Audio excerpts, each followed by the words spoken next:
Спорттук оюндар кайрадан кайтып келди. UFC бокс, футбол. Эгерде сиз көп акча иштеп тапкыңыз келсе, анда Мелбет аркылуу табыңыз. Эң мыкты коэффициенттер сизди күтүүдө. KG Time промокод аркылуу 10 000 сомдон нак чыгарып алыңыз. Ссылка комментарий.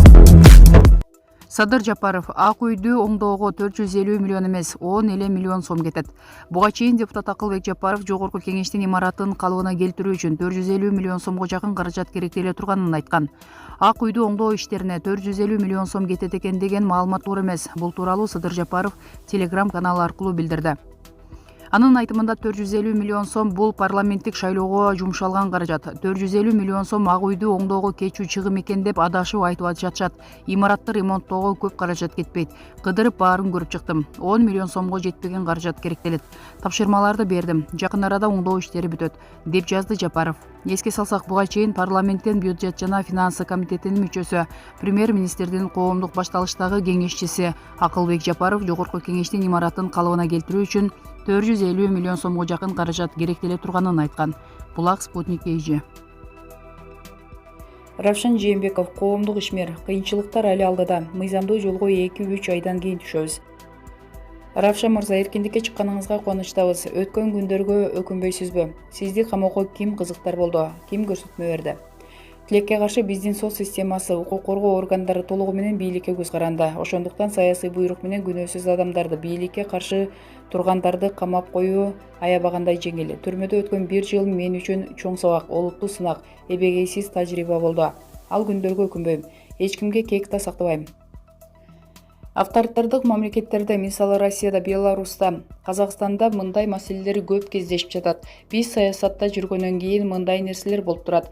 Колубуздан келишинче башка саясатчыларды мыйзамсыз каматпаганга жардам беришибиз керек. Биринчи кезекте сотту адилеттүү жүргүзүүгө, бийлик акыйкаттуулугун кылганга аракеттенип, ак адамдарды жөн жерден камабаганга шарт түзүшүбүз зарыл. Бул үчүн мыйзамдык жолдорду издешибиз керек. Дасыкан саясатчы катары, учурдагы коомдук саясий экономикалык абал тууралуу оюңуз.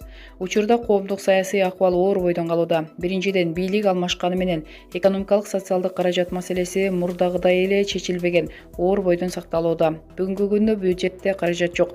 Экономика толугу менен кризисте турат. Социалдык абал, жумушсуздук, жакырчылык, пандемиянын кайра каптап келе жатканы, кыштын жакындаганы абалды мурдагыдан да бир топ корчутуп бара жатат. Бийликке болгон ишеним бат эле өзгөрүп кеткен жок. Бийлик алмашканы менен оор акыбал чечилбей, адамдардын нааразычылык мурдагы деңгээлде эле сакталууда. Ошондуктан жаңы өкмөт, бийлик биринчиден социалдык, экономикалык абалды чечип, каражат издегенге көбүрөөк көңүл буруп, кичинекей ишеним бар кезде кандайдыр бир реформаларды жасаганга аракет кылуулары керек. Кайрадан эле мурдагыдай шайлоого баруудан өзгөрүү болобу? Белгилүү саясатчы Азимбек Бекназаров конституциялык реформага барбаган соң чоң өзгөрүү болуп кетпестигин, партиялык системага нааразычылыгын, конституция бузулганын айтты. Шайлоо күнүн датасы белгиленди. Эми азыр мыйзамды, конституцияны өзгөрткөнгө да мүмкүнчүлүк жок. Анткени парламент араң эле чогулуп иштеп жатат. Кайрадан шайлоону өткөрүп алып, анан жаңы келген парламент кандайдыр бир маанилүү өзгөртүүлөрдү жасоого мүмкүнчүлүк түзөт. Айрыкча конституцияны өзгөртүүгө убакыт ченелүү болуп калды. Азыр бир мандаттуу шайлоодон кечиктик. Шайлоо босогосун 3%га күрөөнү 1 миллион сомго түшүрүп, форма 2-ни жок кылса кандайдыр бир деңгээлде таза шайлоо өтүшүнө шарт түзүлөт деген үмүт бар. Жаңы өкмөт тарабынан кызмат сунушташтыбы? Мындан аркага кандай пландарыңыз бар? Биринчиден, мага эч кандай сунуш болгон жок. Кандайдыр бир реформаларга, өзгөрүүгө жардам керек болсо, жардамымды аябайм. Колдон келсе парламентке барып, ал парламенттен сунуштар болсо, ишке ашырганга мүмкүнчүлүктөр болот. Азыр бизде убактылуу өкмөт. Көп маселе алдыда. Чечилбеген көп кыйынчылыктар бар. Алардын бардыгы жаңы парламент келгенден соң өз нугуна түшө баштайт. Мыйзамдуу жол 2-3 айдан соң гана пайда болот. Булак Азия News. Асманга ок атылды. Кыргыз-тажик чек арасында кайрадан жаңжал чыкты. Тажик жарандары Үчтөбө айылынын чек ара аркылуу жер алдынан суу түтүк өткөрүп жатканда кыргыз чек арачылары келип ишти токтотууну талап кылышкан. Кыргыз-тажик чек арасында чатак чыкканын мамлекеттик чек ара кызматы кабарлады.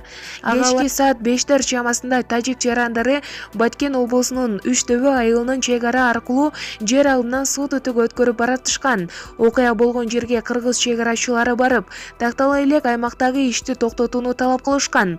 Бирок тажик тарап айткандарга баш ийбей, кайым айтышкан. Аскер кызматкерлеринин өмүрүн жана саламаттыгын сактоо максатында ошондой эле абалдын курчуп кетпеш үчүн Кыргызстандын чек арачылары эскертүү иретинде асманга ок чыгарууга аргасыз болушту деп айтылат маалыматта. Учурда түтүк өткөрүү иши токтотулду. Эки өлкөнүн чек ара өкүлдөрү сүйлөшүү жүргүзүүдө.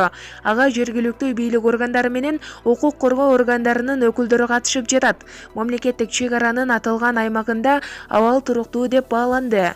Маалымат булагы Спутник KG. Садыр Жапаров аймактарга жумушчу сапарын баштады. Алгач Кочкордо болду. Президенттин милдетин аткаруучу жумушчу сапарынын жүрүшүндө өлкөгө инвестиция тартуу үчүн болгон күч аракетин жумшай турганын айткан. Президенттин милдетин аткаруучу жана премьер-министр Садыр Жапаров Нарын облусунун Кочкор районуна жумушчу сапары менен барды. Бул тууралуу президенттин аппаратынан билдиришти. Ага ылайык өкмөт башчы иш сапарынын алкагында Кочкор районунун Мантыш айылындагы социалдык шаарчанын пайдаланууна капсула салуу аземине катышып, долбоор менен таанышты. Өкмөттүн Нарын облусундагы ыйгарым укуктуу өкүлү Сабуркул Ашимбаев билдиргендей, социалдык шаарча боло турчу жердин аянты 3 гектарды түзөт. Ал жайга бала бакча, мектеп, балдар ойночу аянтча, чакан футбол аянтчасы, ателье, эс алуу багы жана мечит салуу каралган. Ошондой эле ар бири 4 кишилик, 4 үй жана 2 адамдан турган үй-бүлө үчүн 7 турак жай салынат. Маалым болгондой, аталган долбоорду Катар Чарити кайрымдуулук уюму толугу менен каржылайт. Максаты аз камсыз болгон үй-бүлөлөрдү жана жетим балдарды колдоо. Курулуш иши 2022 жылга чейин бүтөөрү айтылды. Өкмөт башчы Катар мамлекетине көрсөтүп жаткан жардам үчүн рахматын айтып, аймактарды өнүктүрүү Кыргыз өкмөтүнүн негизги пландарынын бири экенин баса белгилеген. Бул менин аймактардагы болгон алгачкы иш сапарым. Айыл жергесине мындай объекттеринин курулушу бул жаратман процесс. Жеке мен үчүн да маанилүү болуп саналат, деди Жапаров. Курулуш иштери аймактагы бир катар көйгөйлөрдү чече турганы да айтылды. Алсак, жергиликтүү жашоочулар жумуш менен камсыз болуп, жаш муунга заманбап технология камтылган мектепте окууга мүмкүнчүлүк түзүлөт. Мындан сырткары таза суу маселеси да чечилет. Садыр Жапаров өлкөгө инвестиция тартуу үчүн болгон күч аракетин жумшай турганын айткан. Долбоордун негиздөөчүлөрү уруксат документтерин алыш үчүн жарым жыл убакыт керектелген экен. Аталган долбоордон пайда табуу үчүн бюрократиялык тоскоолдуктар жаралган. Биз мындай бут тосууларга эми жол бербейбиз. Биздин эшик инвесторлор үчүн ар дайым ачык, деди өкмөт башчы. Садыр Жапаровдун биринчи кайсыл өлкөгө иш сапары менен барары айтылды. Жапаров Катар мамлекетинин элчилигине эки тараптуу мамилелерди өнүктүрүүгө кошкон салым үчүн ыраазычылык билдирип, Кыргызстан өнүккөн мамлекеттердин катарын толуктарын белгилеген. Маалымат булагы Спутник KG. Эмне үчүн Садыр Жапаров досу Ахматбек Келдибековду кечирбейт? Мамлекет башчы Садыр Жапаров сатып кеткен досу Ахматбек Келдибековду кечирбейт экен. Бул тууралуу Нанымдуу өздүк булактарыбыз билдирди. Экономикалык мунапс боюнча коррупцияга шектелүүлөр мамлекетти тонуп кеткенин кайра куспаса, катуу жазалоо менен камакка алуулар, үй мүлүктөрүн, объектилерин мыйзамдуу жолдо конфискациялоо болоору расмий айтылды. Өкмөт 1 ай убакыт берди. Кызыгы ушул жагынан Келдибеков кайрмакка калбайбы? Коррупцияга айыпталып соттолгону эсиңердеби? Баса, достордун чыры эмнеден чыкты эле эске салсак, Ата журт партиясы 2010 жылы парламенттик шайлоого аттанып жеңишке жетишишкен. Ошол аламанда колдоо катары казак олигархынын 3 миллион доллары келип, аны Ахматбек Келдибеков үзөңгүлөштөрүнө билдирбей жеп алды беле. Бул боюнча Садыр мырза жазып чыкканы эсибизде. Кызыгы ошондо 3 достун ортосунда чоң жаңжал чыгып, Келдибеков бөлүнүп калганы каңкууланган. Турмуш өзү көрсөттү кимдин ким экенин. Натыйжада кыйын күндөрдө Келдибеков тескери бурулуп кетсе, Жапаров менен Ташиев бири-бирине арка бел болушуп, бийликке жетишишти. Учурда элдин сыноосунда иштеп жатышат. Сыягы саясаттын күнгей тескейине аралаш кызык оюндар алды дагы. Маалымат булагы Арыба KG.